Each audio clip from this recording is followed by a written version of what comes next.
I am very excited to be moderating this session on understanding AR and VR content challenges. Our CTA research, when it comes to devices, we have a fair idea. We know that from our sales and forecast study that we just published for this year, there's going to be a 4.9 million unit sale of AR and VR headsets in eyewear this year in the US.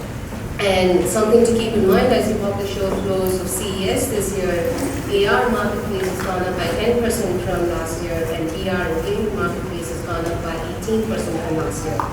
So that said, what's going on the content side? What are some of the challenges that the industry is facing when it comes to content development, content distribution, and something that we ponder about all the time and we get questions on from all corners is on consumer adoption of these technologies. While I don't think there's one single answer and one single solution or one path to success, I am very happy to have our panel here of experts who are totally immersed in finding ways to make sure everyone gets to experience AR and VR technologies for its immersive and interactive content that they have to offer. So let me call upon stage Andy from VR, Jim Malcolm from Humanize, and then NII from HTC. Hi, my name is Jim Malcolm with Humanize Technologies. We are a company that's defining the future of virtual reality and content creation, really focusing on 3D, 360 stereoscopic video for linear narrative as well as non-linear narrative in the future. As we look forward to 2018, I think that the biggest kind of short-term piece is Facebook Spaces and incorporating more and more technology into being able to share the world around you easily and cost-effectively. And just so you know, I'm actually recording this session in virtual reality using a Views camera. Wonderful, that's awesome. Ken, could you tell us about yourself, about Robotics VR, and what we can hope to expect in 2018? What are you most excited about? Yeah. Hello everyone, I'm Cam Diba from Reverge VR. We create content for Hollywood studios, a lot of VR. We also do a lot of research and we help tech companies innovate new camera designs, pioneering in that field. So we're the guys behind the scenes that create a lot of the content that you might see, and we don't really get the public credit for it, but that's okay. We love what we do. And Vinay, we see HTC in both AR and VR spaces. Could you tell us more about what you're looking forward to in 2018 in both AR and VR? Sure. Yeah. Hi guys. My name is Vinay. I'm the executive director for VR for Vive. So I oversee overall product strategy and kind of go to market for the Americas. And so a lot of that insight is very much so where VR and AR adoption is actually happening. What are the kind of paying customers and growth segments? This year at CES, we unveiled a couple of things, and a lot of it's to kind of further our leadership position in the industry. And so we talked about, we unveiled the HTC Vive Pro. And that is a headset that is higher spec, integrated spatial audio, and far more comfortable than a lot of the other headsets that's out there in the market. And a lot of that's because that is really what our customers in the industry have really asked for. When they're looking for what are the things that we need to further our development, further our impact of integrating VR into the enterprise and also prosumer space, those are things that they wanted. We also unveiled actually an add-on wireless adapter actually made by HTC in partnership with Intel. And that's a big step because now all of a sudden you have a headset with amazing resolution, both Vive Pro and the current Vive that can now go wireless. We think for how that's going to expand use cases will definitely evolve and continue to grow on those spaces. On the content side too, we have Viveport. So Viveport is our content distribution platform, primarily focused on kind of non-gaming experiences. And in Viveport, we actually expanded our subscription service, but also when you're previewing content currently, well, oftentimes you're using a 2D interface to understand what a 3D world can look like. With Viveport, you can actually now step into a 3D preview. So if you see content that you like, a lot of those high definition, great 3D world creations, you can actually kind of step into and kind of get that first-hand experience. So that's a really big step forward to more of a native VR experience, and definitely goes to some of the things we'll talk about today in content. So what am I really looking forward to? I think aside from I think 2018 is going to be the first year that the industry takes a more mature step forward. And what I mean by that, I don't mean by just more products. That I'm always excited to see. I'm actually excited to see more platforms develop and solidify. platform creation and tool creation for the development community is essential, because we really want to move forward on how to make content easier to create and also easier to distribute. And I think that's going to be a big step forward into both AR and VR expanding and kind of becoming a little more general. So when we look at awareness, it was a very simple question. We asked about 1,000 online online US adults about, are you aware of VR and what is the level of awareness? And same thing for augmented reality as well. As you can see, many are aware of virtual reality, about 98%, but of course the level of awareness is different. And when it comes to AR, it's about 50%. For emerging technologies, this is a great place to be in. And if you look at use, it's not that high. About 1 in 5 have used VR technologies, and we look at AR, dedicated AR apps is about 3% adoption, and the way AR is getting used is with respect to AR application, AR features in existing apps already. So that said, I think the question I have for Jim first is, where do you think there are limitations when it comes to consumer adoption of these technologies, and what can the industry do to change the situation? What can industry do to help consumers adopt these technologies more because of what it has to offer? Yeah, I think we're still at a phase right now where the industry's lacking experiences. I often talk to people and say, have you ever experienced VR? And even where we get, a fair number of people here saying, yes, I've experienced it, it may be just a Google Cardboard, or it may be just that they looked at a 360 video on a computer screen and they consider that to be VR. So for us, trial still remains one of our biggest challenges, because in order for us to sell camera systems, which is what we do, we need more headsets in the market. And in order to get more headsets in the market, we need more trial and people to experience that, wow, VR is actually really compelling. It's not only immersive, and not only an individual experience, but that as we move forward, VR can become a social experience. And I think that social experience, and I mentioned Facebook Spaces earlier, but that social interaction where you sit and have, whether it's an enterprise meeting or a personal get-together with your friends and family in virtual reality, that becomes a tipping point. And as soon as you get somebody enjoying the social aspects of VR, then the kind of individual creative tool type products like we make start to become more relevant. And Cam, as a producer of content, where do you see the challenges in terms of informing consumers about what is in store with VR, and where are the roadblocks that you see that consumers are not adopting these technologies as much? Well, I think from our perspective, the biggest challenge right now is actually having consumers with the devices to be able to experience VR content as it's truly meant to be viewed. So, as an example, we'll create a VR piece that is intended for a high-end device like the Oculus Rift or the HTC Vive, and then we'll see maybe a factor of 100 to 1 where people are viewing it on Facebook in 360, and they get the sense that they experienced the whole VR content experience that we've created, when in fact it's really intended to be viewed through a really high-end HMD. So when we have consumers thinking that they've seen a VR experience that was intended to be looked at in a 3D stereoscopic manner, and they see it in a 2D, very flat form factor, it can be underwhelming to hear people say that it's really great, but they don't have that awe factor where they're blown away. And that's really, as content creators, what we want. We want people to be blown away by the things that we create. And I think that once these devices get more in the hands of consumers, then we're going to start to see that awe factor, and it helps people like us who create content to want to push and drive further and harder.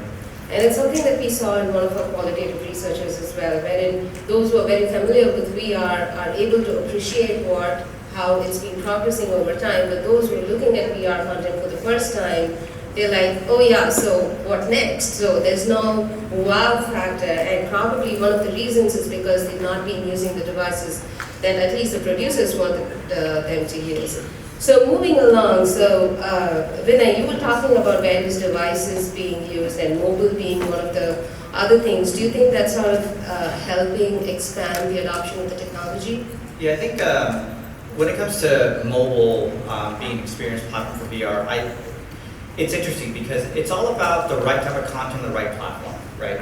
But interesting kind of stats when you look at kind of AR and VR adoption. Well, you know, talking a lot about VR in general. A lot is because VR is really paving the way for AR, right? So you kind of see a lot of those adoption curves kind of catch up. The key thing to note, though, when you look at AR is we actually have to separate the technologies. AR is both headset-based and mobile-based. And those are very key differentiators because mobile headset-based AR is still developing and is still very much so an enterprise platform. But mobile-based AR is continuing to grow in meaningful ways. Where oftentimes we're trying to look for mobile-based AR to kind of be fun and entertaining, but in reality, it's a lot of users are using AR mobile-based to serve a purpose. And I think that's kind of a key differentiator between AR and VR when it comes to general consumers is where you get the reuse for AR, you can install base in mobile. You also have much deeper integrated camera technologies in AR, which will translate its use cases into headset-based AR as well. But when you look at the overall expansion, kind of what's really working right now, we're in an interesting situation in that we have a lot of great content. But now, is that content meaningful for that audience in that form factor? And that's where we're seeing growth in this category from an entertainment perspective. That's kind of why location-based entertainment, that category grows because when you're in, let's say, an amusement park, movie theater, or an area where you specifically go in to try VR, you're in a different mindset and level set expectation of this type of content I want to experience. So from a user engagement perspective, it's a very rich and rewarding experience. So that segment for now works. The challenge ends up being is when we're trying to use VR content across platforms. And you have amazing content that is very compelling now looking at a 2D screen and it's lackluster, right? Because the user thinks this is VR, they don't know any better. So that's where the awareness starts to come into play. The other part about awareness though is as enterprise continues to adopt, there's kind of a misconception about VR adoption is going to follow smartphone adoption. I think the big differentiator there is VR is very different to general consumers. It's never existed to them before. For enterprise, it's been a thing. Smartphone adoption is a little bit different. You always had phones, some iteration of a phone before. You've never had an iteration of VR before for consumers. But where that really starts to take the turn is kind of more mapped to internet adoption. And really what the PC did to the World Wide Web. And so really, the PC kind of came at home is when those enterprise use cases, things you did at work made sense at home. And that's kind of where we're seeing a lot of that content, it has to be multimodal. It's hard to convince a general consumer at this point that's a non-gamer, that's not really into technology to say, I'm going to invest in a headset and a PC in this infrastructure for entertainment purposes. So there has to be kind of a dual use, multi-purpose for that to really start to take off. And frankly, in our qualitative research, what we found was when it comes to VR, consumers sort of didn't know what are the things that they need to buy. There was some sort of confusion around, okay, there are these things, this is a VR headset and a couple of other devices. So I agree that there has to be some level of education in terms of understanding what consumers require. I think moving away from devices and how they are sort of a hurdle or a barrier that we need to come past.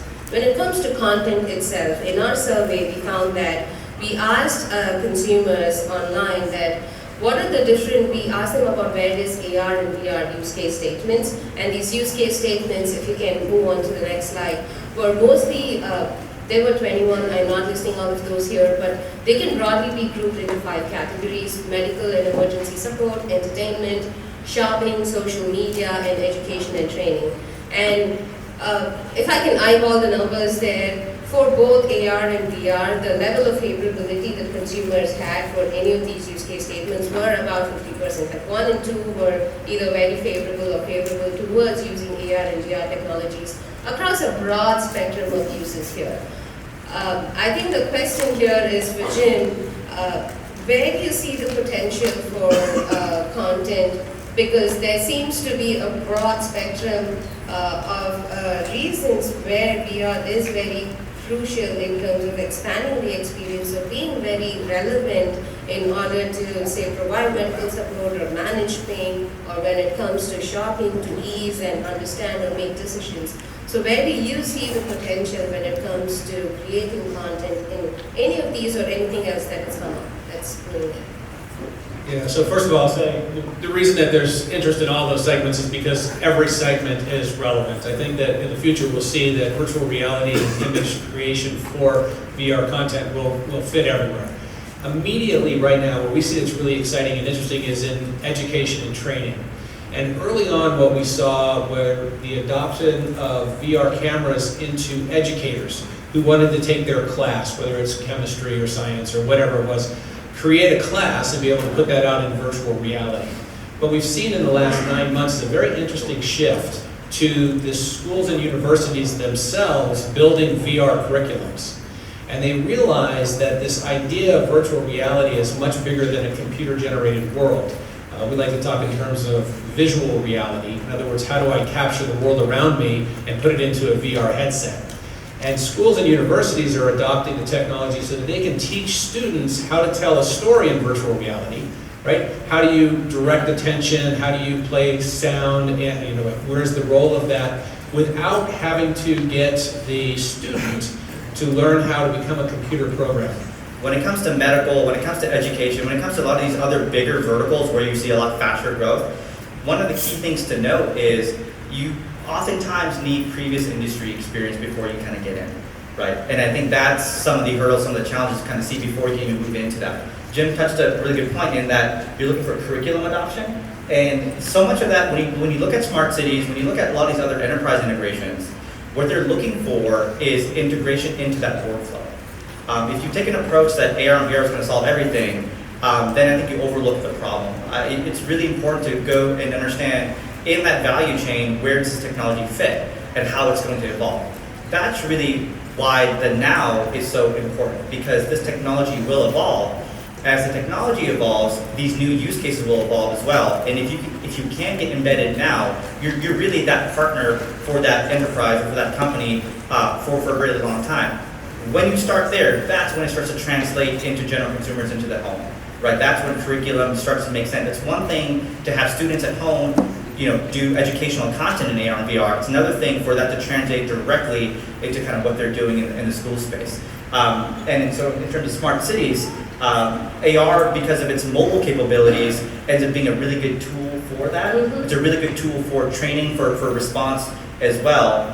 And then VR, on the other end, is more integrated training. So we're seeing, let's say, firefighters, for example, it's very expensive to actually go and do a full-on walkthrough of a building with your equipment and to do that training. You need to take permits. There's a lot of other things that have to happen. So we're seeing cities now using VR to do that level of integrated training. Now, once you have a VR headset and you're doing training for firefighters, that same platform is really easily portable to law enforcement, to disaster relief training, for a lot of those other things. So it's really kind of expanding that hub into kind of those different areas, and that's kind of how we're seeing a lot of that growth kind of happen in the near term. And yeah, Cam. Yeah, just wanted to add some flavor on the curriculum side of things. So I worked with a university last year to create a pilot program to bring VR into the curriculum. So they're a top film school, and they have general education, they have other areas, so it's a big university.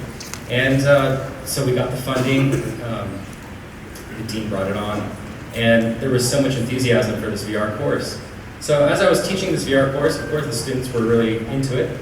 A lot of exploration, going into fields that they've never even experienced before. And these were primarily film students, so not a lot of tech. We didn't really dabble into most of the game engine side, like Unity or Unreal. So mostly it was capturing content. Course went really well, students loved it, but the class doesn't exist anymore. So why? Why was there so much interest, so much press around it? It's the coolest thing in the world, but yet there's no interest thereafter. And I think part of it is that coming out of it, they're like, yeah, that was novel, that was fun, but now what? Are these students going to be VR creators? Where's the money? I think maybe traditional film makes more sense for these students. So I think on the curriculum side of things, as great as it is to learn, and I think it's really important, and I will continue to help push that and teach that, there needs to be a market. And I think from our perspective, that's something that we really need to try to do to empower people to be able to create the content. And I think that's why it's really great to have a headset company and a camera company here that are helping democratize VR content, getting it in the hands of consumers, and also getting it in the hands of content creators. So Cam, on where the money is, so where is the money today when it comes to producing content? What kind of content does get funded these days? So you would see a lot of funding early on by manufacturers that will sponsor content creation. Here's the thing, I can give you guys a real answer, I can give you guys a fluffy answer. The real answer is that there's not a lot of money right now in content creation. There are a few that make a lot of money, but the cost to create really compelling content is very high. So it's almost akin to the visual effects industry, where you spend countless hours, so much talent, so much time and effort to create a piece of content, but the margins are very low. As content creation becomes easier, whether it's in the acquisition of material through cameras or through visual effects enhancements, pipeline additions there. So for example, if we're integrating 3D objects and we can have an engine help do a lot of that rendering, then that'll drive costs down. So as the costs come down, then our profit as content creators goes up. But right now for us, we're trying to find ways that we can create content while still staying in business. And for us, that means going B2B. So finding companies that could utilize VR in a way where we can have a huge cost savings. An example of that would be, let's say we have a nonprofit we're working with and they're traveling around the country showing an experience of what it would be like to live in Rwanda. Well, if we can capture that experience from Rwanda, put people in a headset and donors can really grasp what it's like to be there, we can do that as a form factor of 1,000 times less than what it would cost to actually send people there and have sponsored venues to do these kinds of events, then there's a cost savings there. Similarly, in health, we did a health experience where people that get diagnosed with a cancer or a serious illness want to understand what this illness is and how is it affecting their body. Well, through this VR experience, they can actually see where the cancer cells are replicating and they get a greater and deeper understanding of their illness. And so that is very compelling because, as you know, a lot of doctors don't really have the skills to be able to explain in a normal, caring fashion. Now, a lot of them do, but I'm not generalizing all doctors, but there are cases where somebody gets diagnosed and they're afraid. They fear for their lives, and if you can have a tool that can help aid and explain what's going on, then that could be life-altering. So B2B is where VR funding is going. But I gotta jump in. I'm sorry. Okay, I'm sorry. absolutely. I know it's Please your go panel, ahead. but I'm gonna be a little disruptive if you don't mind. So I think it's a great studio view, right? Like big budgets, Hollywood. We gotta drive the biggest quality, $100,000 cameras, huge distribution networks. I get it. VR headsets today, most all of them display 1024 by 1024 resolution, left eye and right eye. The highest resolution you can put out to a headset today is 4K. You can res it up to 90 frames per second. But for mass adoption, you're dealing with 4K video. So how do we start to tell stories and empower consumers to use the technology that's available today to build the capabilities? And I sit on a lot of panels and I hear a lot of people say, well, until the quality gets better, it's not going to go anywhere. Yet I can take, and I did it this last week, I can take kids that are under the age of 20 and put them in a headset, whether it's going up to the International Space Station or whether it's going to a backyard party or to a birthday, they get it. They love it. They say, this is the most amazing thing. I have to buy one of these cameras. I have to get it. I put it in the hands of an adult. They go, well, I can see a pixel over there and there's some stitch lines over there and it's slow over here. It's the same dynamic that I had back in the day myself. When I entered the digital camera space, I worked for Sony, and we launched a camera that took pictures onto floppy disks. And it was VGA resolution. It could store 18 pictures on a single disk, and I could put pictures into a computer. I went into photo store saying, hey, look at this great tech we have. We can take pictures without film. And the photo industry said, get out of here. You gotta be kidding me. But the film is so much better. It's higher quality. We can make enlargements. It's never gonna take off, right? Where's film today? It's gone. We are at a dynamic shift in the consumer's mind right now. If we can effectively continue to change from capturing a moment of time to visual communication, and we can use the tools that we have today, as low as $800, to allow people to communicate differently, they will engage. And when they start engaging into a headset and finding new ways to view things, they're going to look to shop in that headset. And then you're going to be able to monetize. So we have ViveX. So ViveX is our global incubator, and a lot of the goal for ViveX, it's more for ecosystem expansion. It's to find those companies that are already solving problems, and I think that's the thing. you got to realize something that at the end of the day, technology's goal is to solve a problem. And when you can do that, then you can find the ROI. And that's kind of where sometimes the industry is a little bit of a miss in terms of where they're using AR and VR for. And so also there's many different types of AR and VR and finding that very specific use case. I think Jim's example of just the ability to quickly create content that's meaningful is important. The goal for VR really, and AR, is immersion. And immersion is defined as high-level mental engagement. Both platforms do that differently. When you have high-level mental engagement, you don't always need high resolution. If audio is there, spatial audio, then you're mentally engaged. If you can move about freely in an environment, then you're mentally engaged. And that's a very key distinction, because when you're in a mobile headset, for example, mobile VR, powered by a phone, you may not have the ability to move around. So visual fidelity is pretty important. And when you don't have that, then you're like, I'm only going to spend 10, 15 minutes into this headset. So when you kind of find the right use cases for the right technology, we are seeing plenty of companies actually make money in that space. Some of the other areas where we're seeing growth to help kind of adoption is analytics, right? We're seeing integrated sensors into headsets that allow you to kind of measure brainwaves, right, which measures mental engagement. So you're seeing all of these different tools and platforms really start to mature. And that's kind of what I said earlier is what I'm most excited about this year is that's going to be easily accessible. I think with kind of even with the Views camera, which what we were talking about earlier, I was surprised how quickly you can take content and actually put it onto a headset. I think more of those types of experiences is really where you're going to start to see that growth. But at the end of the day, ROI is really come from when you can actually solve legitimate problems in the space, and you got to really kind of match the technology for the experience that you're trying to deliver. Wonderful. So just a little bit of time that you all can spend on explaining what democratization of content here is when it comes to AR and VR. What type of content are we talking about? Who are the target audiences? And what are the medium or media that we're looking at when we think about who can create content and share this content? I can go from here to another. Jim, there you go. There you go. I'm a big believer in user-generated content. I don't think you have to become a computer programmer in order to get involved in this. Yes, cameras are still relatively expensive, starting around $800. You can buy just a 2D 360 camera for a few $100s. That video doesn't look great in the headset, so make sure you get a camera that has both a left and a right eye so you have stereo 3D. And then let's start driving user-generated content. And if you look at a lot of the tensions that are happening in this country and around the world right now, and we start thinking about citizen journalism and being able to share the world around it, it's an incredibly powerful medium, and it's extremely immersive. You capture both 360 VR audio, which is something called ambisonics.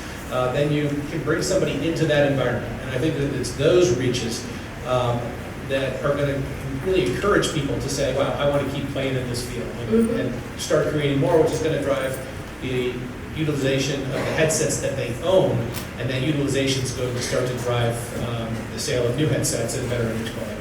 And Cam, as producer of content, what are your thoughts here? Like anyone producing content that can be shared, and where do you see that going? I think in the immediate user-generated content is quite important. I have a personal experience. I remember I had my first Ricoh Theta, and at that time my son was really young, and I was looking back at archival footage of what I captured, and somewhat years later my wife sees this and she's like, oh, I remember that, like Ryan crawling. And then all of a sudden we pan around in 360 and you see him in a different form, and it's like, oh my gosh, like it kind of took us there, right? The quality was really low, but rather from a personal standpoint, from a personal experience. Now, this is not something I'm going to put on Facebook, but just looking at it for something that we shot in the bedroom ourselves, it's like it brings tears to your eyes. Like, wow, it kind of took me back there. So I think user-generated content is really important, whether it's used for public means of display or not. I think it's great to be able to capture your world in 360. And Vinay, when it comes to platform development, where do you see user-generated content going? Yeah, I think UGC in general, oftentimes you need an audience or a way to distribute that content. So I think that's first and foremost. And so some of the things that we're doing as well, we've integrated into Viveport a native 360 player. If you've never tried to watch 360 videos in a headset, probably not a problem you think that exists, but if you try to do that now, or as of a couple of weeks ago, you'd actually have to install a player for that file format, and you have to do that almost every single time. And that's a huge, huge barrier, and one of the things that we kind of aim to solve for. As a kind of a platform player in this space, our job really is to reduce the friction of adoption. Right, that is our goal as being part of the industry. So that's kind of one area. Reduce the friction when it comes to content creation and distribution. So we're definitely doing that as well. We're also helping create markets for that content as well, because oftentimes it's not just about creating something, you want to be able to share it, you also sometimes maybe you need to monetize that as well from a platform standpoint. Going back to the earlier, kind of integrating that into existing workflows, we're seeing UGC content translated into 3D printing. And that's actually coming out in a very meaningful way as well. So there's really interesting ways to use the technology into UGC, but I do think when it comes to video capture, where it's kind of the meeting space, those types of areas, that's immediately impactful now for consumers, and really excited to see more and more of that stuff happen in 2018. What happens is, even among those who have purchased a VR headset, initially they are very excited and they view a lot of VR content. But over time, what happens is to them, they feel that it is content that drives use. And we see that the use has sort of declined over a period of time. So that being the case, what can the industry do to actually, these are consumers who bought into the idea, who have understood how immersive and interactive this content is. They've used it, they have invested some money, but their use over a period of time is going down. How can momentum be maintained at a high level among these people? Because we hear time and again from industry that it is the owners who are going to influence the other buyers. It's not going to be, someone goes to the shop, experiences VR and buys it. It's going to be someone that uses VR multiple times, engages in it, and is sold on the idea. So where are we with that to make sure that even owners stay engaged for a long time? Yeah, so from my perspective, it comes down to social. That many of us think of virtual reality as an individual experience where I'm going to watch a movie or play a game or engage in something.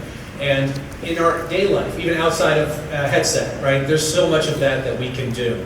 But for me, social VR, and I'll go back to Facebook Spaces again, because they just opened up to the Vive platform, and I hadn't been able to go in there because I didn't have an Oculus, I had a Vive. But anyway, they opened it up and I got in there, and I spent a fair amount of time in there now. That's a tipping point. And the more we start to interact and live part of our life in a VR headset, whether it's going to a meeting with your colleagues, whether it's visiting grandma remotely, yes, today we're an icon that's sitting inside of a digital space, but you become very comfortable, and you can grab your computer keyboard and you can open up your computer screen and you can reply to your friends and then you can go back to your meeting. Social VR is going to drive, in my opinion, the future of virtual reality. And then as soon as social takes off, or as it takes off, you can continue to put more user-generated content into that world. So it does require some of these higher-end headsets right now. I don't know if there's work to get it into a mobile headset or what, I don't know. But for me, I think that I'm putting my bets in social VR as becoming the driver of the future of VR. Mm-hmm. And what about you, Cam? Where do you see it heading? Well, I think, excuse me, I think VR really sometimes gets categorized and classified as a catch-all term. So I think a better way to look at it is choose the market or the sector in VR that you're into, and then let's talk about that. So we're talking about gaming. If I'm a gamer and I really care about games in VR, where is the Street Fighter 2 example of VR content? So I remember I specifically bought a Super Nintendo system because they brought Street Fighter from the arcade to the console. So bring that into the VR world and you're going to have fans there. Where is it in the entertainment space? I think that in 2018, especially moving on forward, the VR arcades, the location-based VR, so going into experience the void, where you can actually walk around and immerse yourself, that is going to really help, I think, push entertainment and let users realize, hey, this is something that I can experience. It really feels virtual. I'm in a virtual world. I think that will really help push VR moving forward. And education, same thing. If I'm really excited about education, what is the education content that I can experience through VR that can help me through learning or experiencing different worlds, different cultures, etc.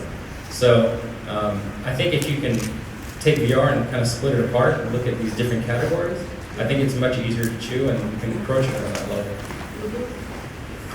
And Vinay, what about AR and VR? I mean, there is some perspective around AR being able to, we can easily adopt AR because it's available on mobile devices, like you said. So there is one market there, and of course VR, we are also talking about headsets. So if you can throw some light around both those Sure. technologies. Yeah, I think AR is more susceptible to the drop-off in use cases because oftentimes you're seeing a lot of gimmicky things in the AR space. A lot of it's because it's easy, it's quick to create, so that's a lot of a challenge.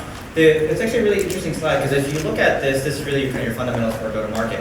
As a big company, you have to really hit out of the park of all different sections. As a startup, you really have to really define where your market is, so that way you don't have drop-off in those different areas, right?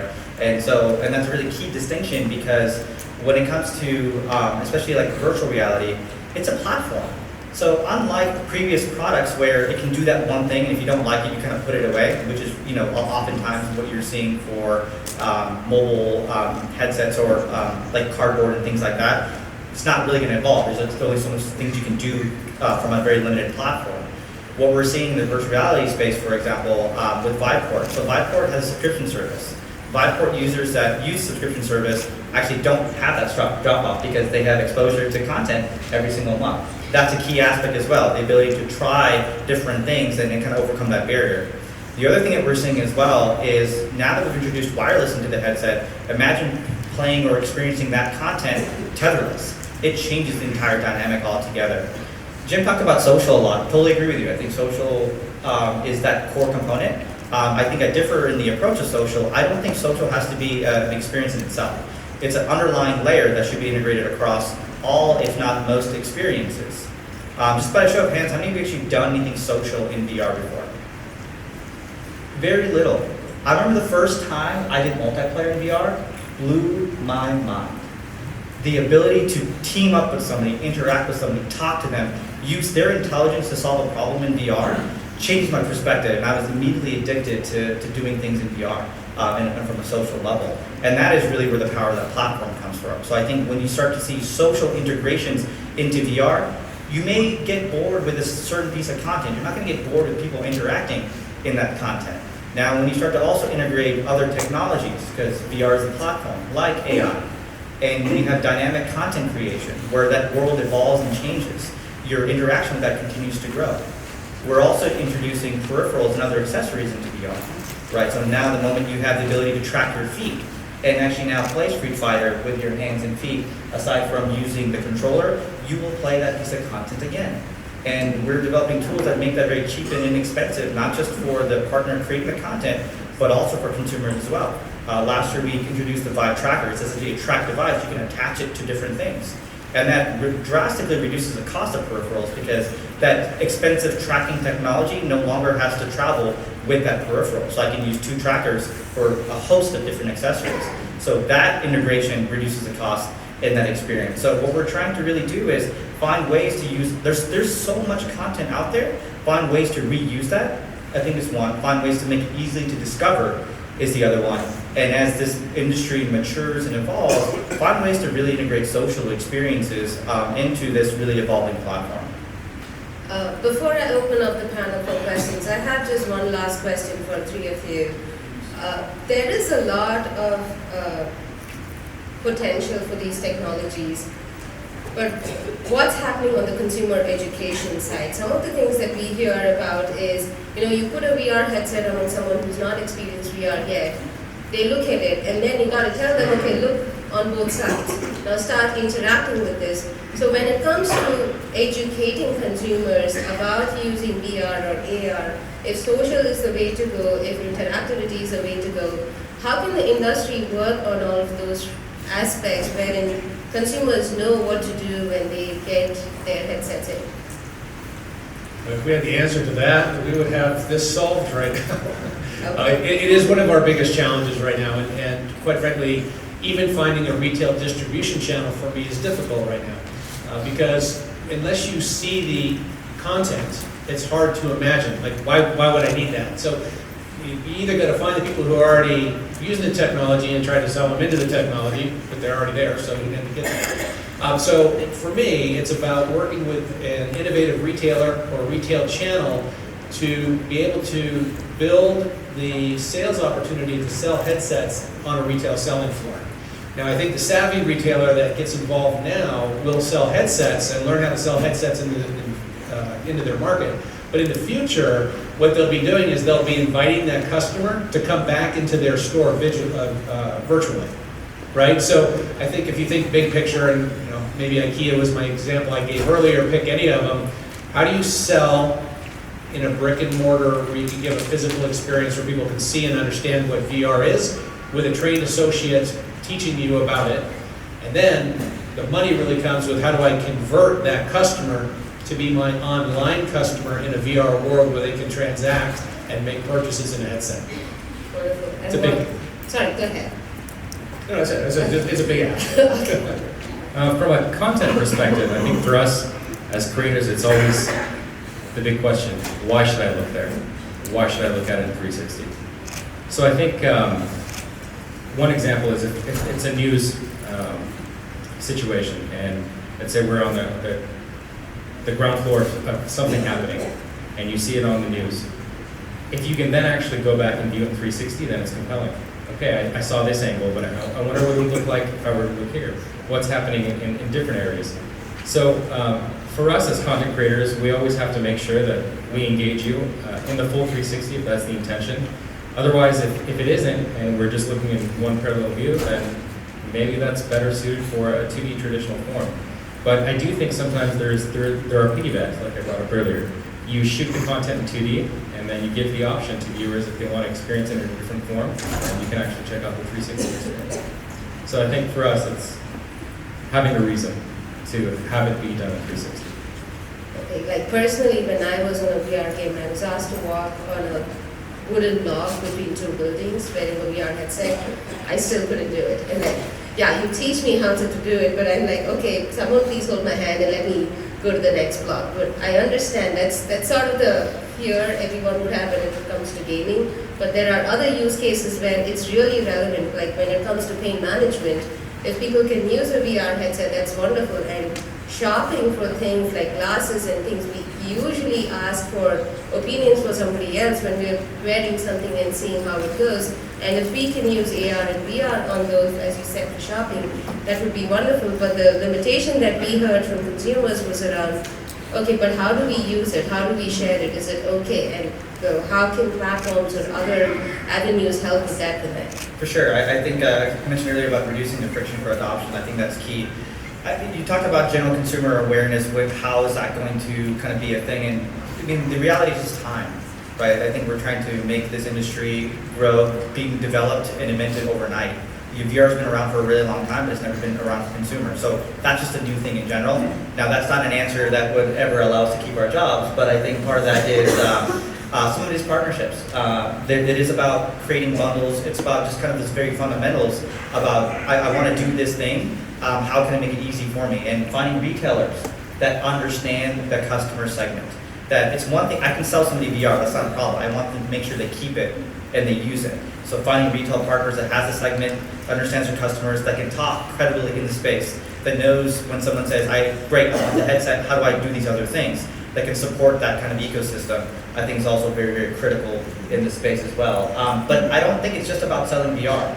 If auto manufacturers are starting to use VR to sell cars in their showrooms, that is also a very powerful way of transitioning some of these enterprise use cases into consumer perspectives as well. Imagine going to a guitar store and being able to play all of the guitars, even if they're not physically there.